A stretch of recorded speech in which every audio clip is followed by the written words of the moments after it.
It's moving. The big oracle has finally arrived.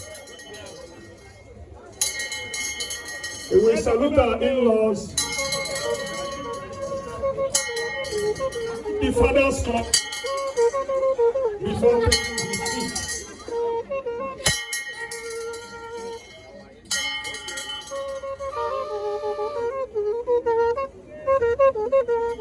His His Serene Highness, Igbo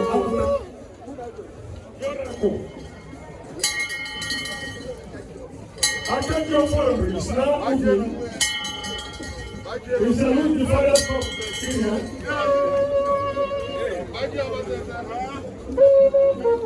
The national president is about to welcome the national president. He's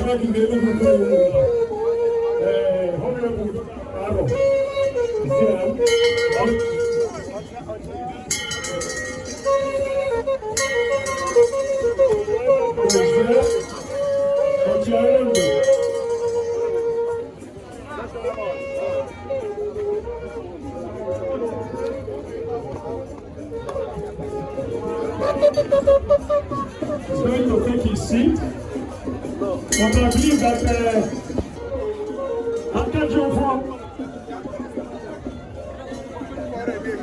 the courtesy call on the cabinet, His Serene Highness, Akajofo Igbo Awuna.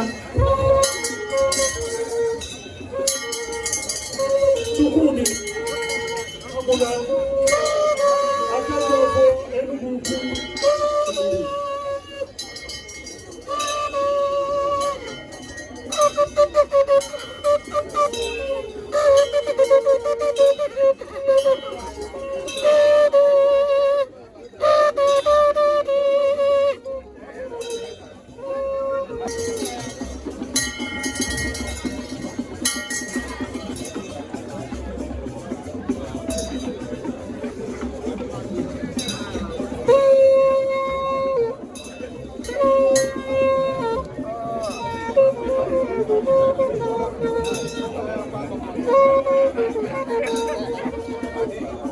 This is part of Igbo culture. This one apart was talking about Igbos and the esoteric we are doing here is esoteric. Representing the main thing, the main plan. And we talk with a superlative economy. Our friendly with the Igbo of Enugwu because I took it back.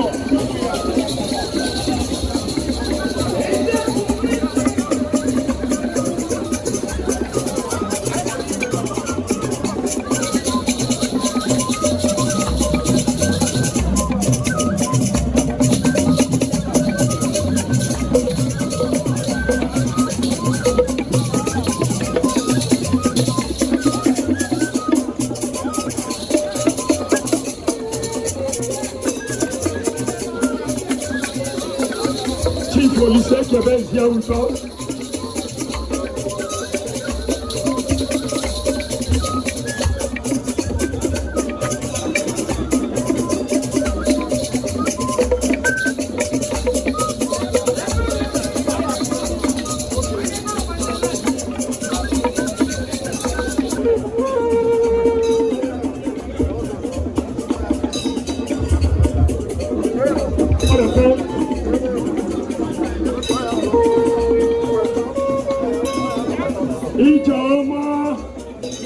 Please, you can come down. The wind goes over.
Igwe now 300, 100,000 when I support Igwe.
member. Biko, Arameji, Ikike Independent Ebanyelo, as the president of the club. Okay. Actual, Biko, what's the Abatete Senate support funding 100,000?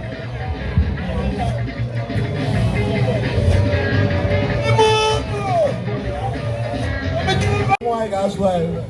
Because ndoi Bata Club Tata no Bata Club Tata Erika made 50,000 with Japan George Dabu Petro oh Igala oh Melulo Abu Petro Because I will not use the powers conferred on as the president of the club. With permission from my number one patron, Ojiaya, and all the patrons here, I hereby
Father, ka fatelo na ego bi fam.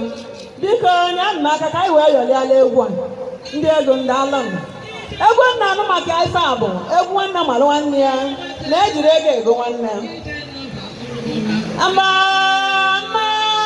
nwanyị ya. Ama nwanyị ya. Ama dị ma na agwa agwa. Weju anya dị nne nne.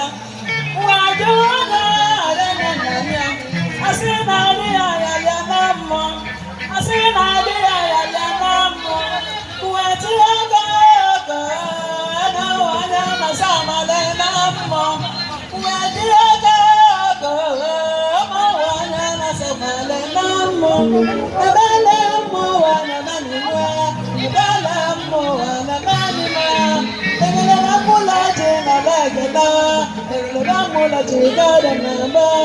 Isala mula jina legeno. Abasila chiga chigada namba. Agala mukale na legeno. Magana mula chiga janila. Abaga bawanja. Sama anga wakama. Nachidi wadi bega walina. Nachidi wadi bega janila. Nachidi wadi bega walina. Nsaka na sudu nyale maka. Naka na pyaga pyalimwa. Naka na sudu nyale maka. China isobo ya. Rajali janalekena. Rajali janalekena. Bakiyadon nabanaba.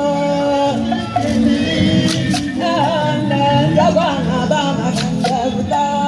Jabanaba kanjabuta. Kanamula jajinamuma. Yawamela gogayinimwe. Abamana biya.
Chief Chris Okeke.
After this, if your son decides not to do in church, it's already blessed.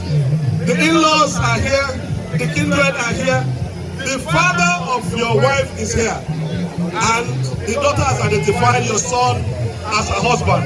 Now the father will pray and bless this marriage. After that, take your wife and go. Sir, over to you.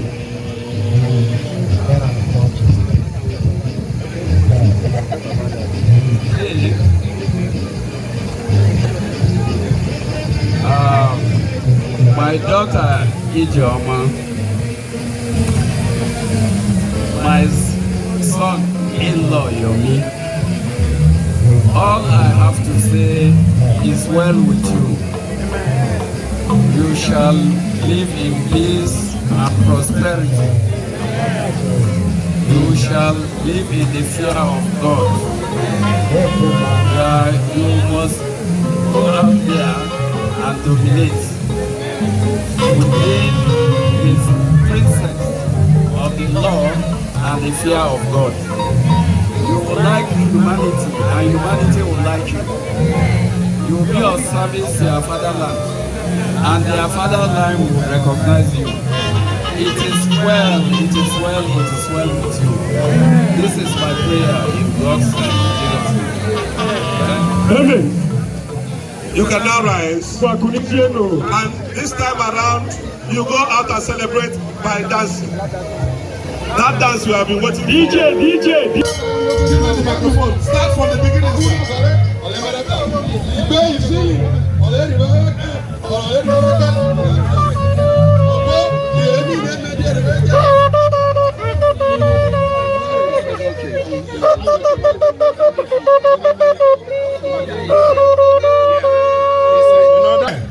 It is now time to dance. Those of you who have been waiting and your hands have been meeting you to spread them. Dance. This is the time. Those of you who are itching to spread them. This is the time. We're going to dance. We're going to dance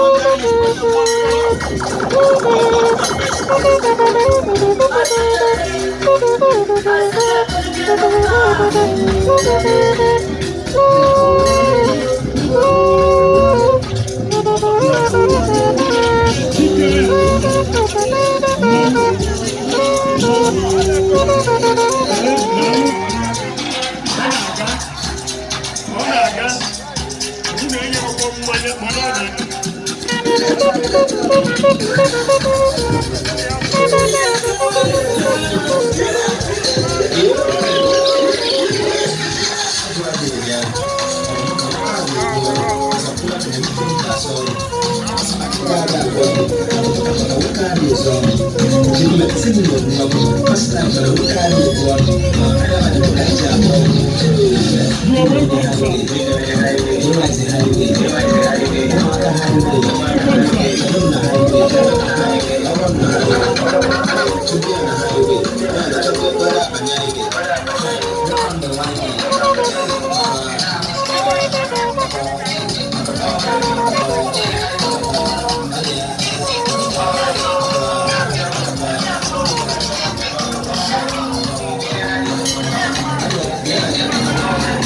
Here.